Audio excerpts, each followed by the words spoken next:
तो मेरा प्रश्न आईबीसी इंडिपेंडेंट बिजनेस कंसल्टेंट, जो एक नई तरह का टर्म आपने यूज किया, दिल के तार छेड़े हैं आपने सर। इसमें दो प्रश्न मैं पूछना चाहता हूं आपसे। पहला तो जो आपने ये एजुकेशन का मॉडल आप लेके आए, जिसमें जो प्रैक्टिकल लोग हैं जिन्होंने कामयाबी प्राप्त की है उनको आपने प्रोफेसर बना दिया, तो वो अपने आप में एक मुझे इंटरनेशनल नहीं मालूम कि कहाँ पे ऐसा होता होगा, लेकिन इंडिया में तो मुझे नहीं लगता कहीं पे इस प्रकार की प्रैक्टिकल एजुकेशन कहीं पे थी। और उसके बावजूद जो आईबीसी मॉडल आप लेके आए कि आप लोगों के पास में जाइए और हर व्यक्ति को उसकी डिटेल जानकारी मिले कि कोर्स में क्या मिलेगा, तो इस बदली हुई परिस्थिति में सर आईबीसी मॉडल के लिए आप क्या स्कोप देखते हैं सर? देखो, सबसे पहले मैं बताना चाहूंगा आपको कि आईबीसी मॉडल जो है ना, उसमें मेरी सारी रेपुटेशन जुड़ी हुई है सर। उसमें मेरी साख जुड़ी हुई है, उसमें मेरी सारी क्रेडिबिलिटी जुड़ी हुई है।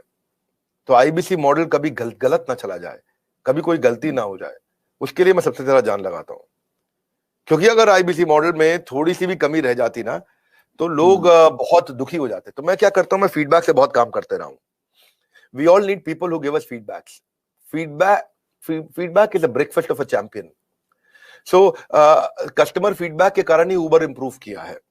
सो कस्टमर को सेंट्रल पोजीशन पर रखना चाहिए। तो जो आईबीसी है हमारी कंपनी के सेंट्रल पोजीशन में है। आईबीसी एक मॉडल खाली सेल्स का नहीं, आईबीसी मॉडल है एक आदमी को, एक सोलोप्रेन्योर को, एक एंटरप्रेन्योर को एंटरप्रेन्योर की जर्नी पे कैसे लेके जाए। क्योंकि सेटिस्फाइड कस्टमर आपके साथ रहेगा। तो हमने क्या किया, हम इस डेटा को बहुत स्टडी करना शुरू किया।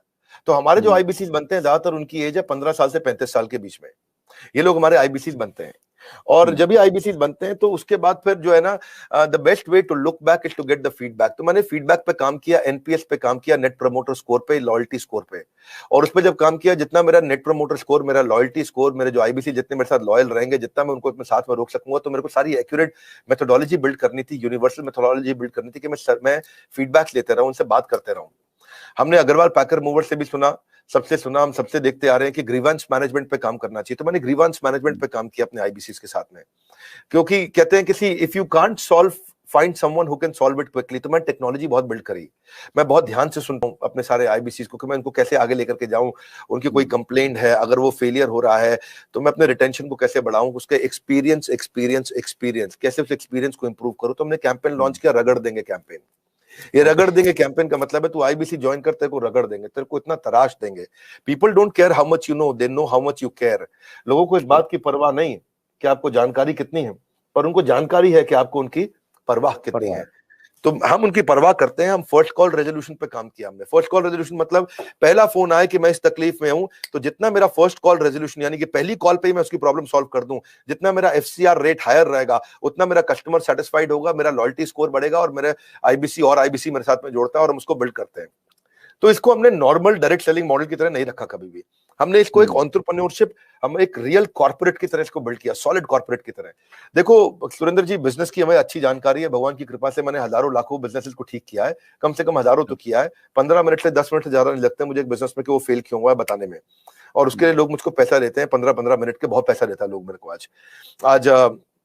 तो अगर इतना बिजनेस की जानकारी है तो कुछ तो अपने बिजनेस में भी उसको इन्वेस्ट करते हैं हम लोग। तो हमने फर्स्ट कॉल रेजोल्यूशन पे काम किया कि हम लोग तेजी के साथ पे काम करें। तो फर्स्ट कॉल रेजोल्यूशन में मैंने ट्रेन किया, अपने एजेंट्स को ट्रेन किया, हमने उनको रेजोल्यूशंस बिल्ड करने के तरीके निकाले, वेट टाइम को खत्म किया, कोई हमें फोन करे तो कॉल वेटिंग पे ना जाए, हमने उसको कैसे फर्स्ट टाइम राइट कर सके हम लोग। तो एफटीआर और एफसीआर इन सब पे काम किया। टर्न अराउंड टाइम बोलते हैं, टैट, कि मेरे को अगर कॉल आया तो मैं कितनी जल्दी टर्न अराउंड कर सकता हूं, अगर कोई प्रॉब्लम को मुझे इंटरनली सॉल्व करनी है तो मैं कितनी जल्दी टर्न अराउंड कर सकता हूं।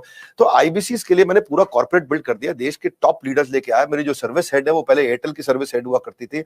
हमारे जो सर्विस मैनेजर्स हैं, कोई स्विगी से आया है, कोई जोमेटो से आया है, कोई सर्विस मैनेजर वहां से आया, क्या बोलते हैं, ओला से आया, कोई उबर से आया, कोई कहीं से आया, सब जगह से हमने बेस्ट टॉप स्टार्टअप से हमने सारे सर्विस मैनेजर्स लिए। और कोई भी क्वेरी को अनरिजॉल्व नहीं छोड़ते हम लोग, वो सुसाइडल है। अगर कोई भी किसी का क्वेश्चन आया उसको सॉल्व नहीं कर पाए, सुसाइडल है। आपको पता है आज सारी एमएलएम कंपनीज क्यों डूबती है? नंबर 1 टॉप कारण है नेगेटिविटी। जिस समय किसी एमएलएम में नेगेटिविटी फैल जाती है वो खत्म हो जाती है, गेम ओवर हो जाता है। तो हमें ये सब चीजें देखी है, हमने ऑब्जर्व करी है। तो हम चाहते थे keeping a query unresolved for too long is suicidal, तो वो नहीं करना कभी भी। उसके लिए हमने क्या किया, स्पेसिफाइड इंसेंटिव्स दिए कि अगर आप सेम डे इमीडिएट रेजोल्यूशन देते हैं तो हमने कंप्लेंट मैनेजमेंट सिस्टम लॉन्च किया, सीएमएस। कंप्लेंट मैनेजमेंट सिस्टम में सीएमएस के अंदर कोई भी सजेशन, कोई भी फीडबैक, कोई भी क्वेश्चन, कोई भी कंप्लेंट वो देगा तो हम उसको तुरंत रिजॉल्व करेंगे। मैंने लॉन्च किया था इसको अगस्त सितंबर के अंदर। उस समय मेरे पास 7,500, 8,000, 9,000, 10,000, 15,000 फीडबैक्स, क्वेश्चंस, कंप्लेंट्स या सजेशंस पेंडिंग रहा करते थे। लेकिन हमने क्या किया, उसको तेजी से हमने काम किया, उस पर लीडरशिप बिल्ड करते गए, इसके लिए पूरा सर्विस सेंटर बड़ा क्रिएट कर दिया, लोगों के कोर्सेज, हमने ये देखना शुरू किया कि कहां कहां बड़ी टिकट्स आ रही है, कौन कौन से बकेट्स हैं, उन बकेट्स को हम कैसे रिजॉल्व करें। उसके हमने फीचर्स बहुत जबरदस्त बनाए सीएमएस के। और फिर क्या हुआ, फिर हमने देखा ऐसा करते करते जब भी आए क्राइसिस तुरंत बना दो प्रोसेस। क्या रूल होता है जी सुरेंद्र जी, कि जब भी आए क्राइसिस तुरंत बना दो प्रोसेस।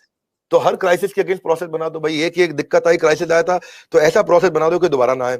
एक क्राइसिस आया, ऐसा प्रोसेस बना दो कि दोबारा ना आए। एक उसने शिकायत करी तो ऐसा प्रोसेस बना दो कि दोबारा शिकायत ना करे। मैं स्टूडियो में बैठा हूं, मेरे साथ में टीम काम कर रही है, अभी मान लो कोई यहाँ पे शिकायत आती है कि भाई इधर मच्छर बहुत है, तो वो ऐसा प्रोसेस बना दे कि अगली बार मच्छर ना मिले यहाँ पे भाई, कम से कम पहले ऑल आउट वगैरह जो भी लगाना हो आपको भाई। यहाँ पे अगर लाइट ठीक नहीं आ रही चेहरे पे तो ऐसा प्रोसेस बना दो कि चेहरे पे लाइट ठीक आए। तो जब आए क्राइसिस तुरंत बनाओ प्रोसेस। तो कई बार क्या होता है, बनाते बनाते हमने 750 प्रोसेस बना दिए। कितने? अच्छा, 750 प्रोसेस और पॉलिसीज हमने बना दिए। लेकिन फिर भी क्या होता है, कई बार कोई ऐसी नई समस्या निकल के आती है, टीम बड़ी है, ऑर्गेनाइजेशन बड़ी है। आज हमारे 100 से ज्यादा ऑफिस हो गए हैं, अब आई थिंक 102, 104 ऑफिस हो चुके हैं हमारे, और पौने 200 ऑफिस हो जाएंगे अगले 2 क्वार्टर के अंदर, क्योंकि हर जगह से फ्रेंचाइजी की रिक्वायरमेंट आ रही है। हर कोई बड़ा, जिसने भी कभी डायरेक्ट सेलिंग किया है, जिसने कोई सेल्स का बिजनेस किया है, जिसने कोई और तरह का सेल्स का बिजनेस किया है या कुछ कम काम किया है, वो कहता है मुझे अपनी फ्रेंचाइजी दे दो। हमारे यहाँ क्योंकि फ्रेंचाइजी सब 1-1 करोड़ रुपए का रेवेन्यू आराम से कर जाते हैं महीने का। 50-50 लाख वाले तो बहुत सारे हैं जो महीने का रेवेन्यू करते हैं 50-50 लाख रुपए, तो वो कहते हैं अपना फ्रेंचाइजी दे दो। तो अपने फ्रेंचाइजी ऑफिस बढ़ा रहे हैं। लेकिन होता क्या है कि इन सब के करते कराते टीम जब इतनी बड़ी हो जाती है तो प्रॉब्लम भी नई नई तरीके की आती है, क्रिएटिव प्रॉब्लम आती है, अलग प्रॉब्लम आती है। एक भाई हमारा आईबीसी है, वो कहता है कि मैं पहले देहरादून में काम करता था, अब मैं देहरादून से मैं शिफ्ट हो गया हूं इलाहाबाद, अब मेरे को इलाहाबाद के ऑफिस में कनेक्ट कर दो। और उसकी जो पिछले महीने की सेल थी उसमें आखिरी दिन पे उसने कुछ बड़ी ट्रांजैक्शन करी जिसका इंसेंटिव उस ऑफिस को मिलना था, लेकिन वो यहां शिफ्ट हो गया तो उसके ऑफिस का इंसेंटिव अटक गया, और वो यहां शिफ्ट हुआ तो उसके साथ में कुछ अब करते करते कहीं वो कॉम्प्लिकेटेड चीज निकल आती है।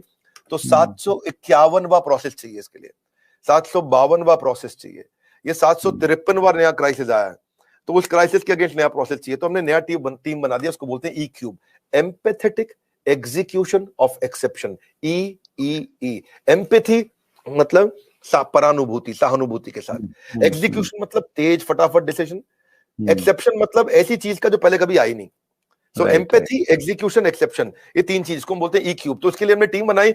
इस टीम के अंदर हमने फाइनेंस, टेक्नोलॉजी और सर्विस के लोग हैं। कहीं पेमेंट का इशू है, कहीं टेक्नोलॉजी का इशू है, कहीं सर्विस का इशू है, किस चीज का इशू है, कहीं लर्निंग एंड डेवलपमेंट का इशू है, कहीं सेल्स की कैपेबिलिटी का इशू है, किस चीज का इशू है। तो हमने एक टीम बनाई, और जैसे ही कोई नई प्रॉब्लम आई 4 घंटे के अंदर नई पॉलिसी तैयार करेंगे, नया प्रोसेस तैयार करेंगे, और 4 घंटे के अंदर उसको सोल्यूशन देंगे। हमारे यहाँ रूल है, अगर पूरे दिन के अंदर वर्किंग आवर में किसी भी समय कोई भी complaint, suggestion, feedback, question, discussion हो गया तो शाम को 7 बजे से पहले या एंड ऑफ द डे, तारीख बदलने से पहले पहले उसी दिन के अंदर कितना भी कठिन क्यों ना हो सॉल्व करना है। तो मेरा जो फीडबैक स्कोर हुआ करता था शुरुआत में वो बहुत लो था, वो हमने फिर उसको इंप्रूव किया। आज आपको जान के खुशी होगी, पिछले 2 क्वार्टर से मैं अपने फीडबैक स्कोर को 98% पे मैनेज कर पा रहा हूं। यानी कि 98% का फीडबैक हमारा ऐसा है 5 स्टार, और बाकी 2% है, कोई 3 स्टार 4 स्टार भी देता है, और कोई कम भी दे सकता है। तो वो हमारे लिए फिर नया प्रोसेस बनाने की संभावना आ जाती है। तो अच्छा लगता है, आईबीसी का मॉडल हमारा बहुत अच्छा चल रहा है।